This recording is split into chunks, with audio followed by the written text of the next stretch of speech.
अभी संगवारी हो आ चुके हैं दूल्हा राजा। आप चघी तेल हल्दी और मड़वा भी सज गए, मंगरोहन भी आगे। आप तेल हल्दी चढ़े के बारी है।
कोई हल्दी लगा के जो है संगवारी हो बधाई दे जाते कि बिहाव के महत्व का है। जिकर बिहाव हल्दी भी के महत्व है। हल्दी ला हमारे छत्तीसगढ़ी बिहाव में ज़्यादा महत्व दे गए, तो हल्दी के ज़्यादा महत्व देखो। हल्दी से दूल्हा के और सबके चेहरा में लगा के बधाई दे जाते।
अभी संगवारी हो लगा थे मेहंदी और कौन कौन इसने मेहंदी लगवा हो कमेंट करके बताओ।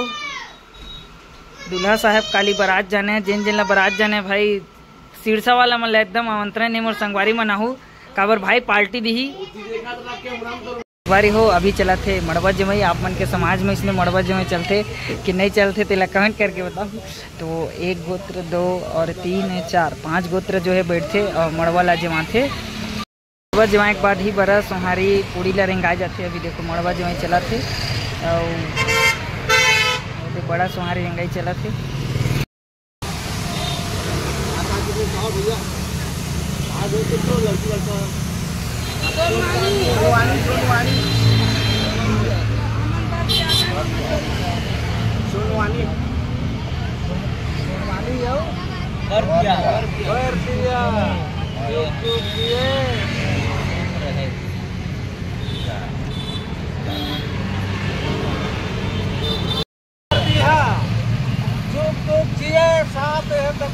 चले और जो भीष्म की नवादा करेगा उसके मुंह में टंगिया पड़े। इसके ब्लॉग इंचे तक है, लाइक शेयर सब्सक्राइब करूँ। मैं दुलार बना हूँ। जय जोहार, जय छत्तीसगढ़।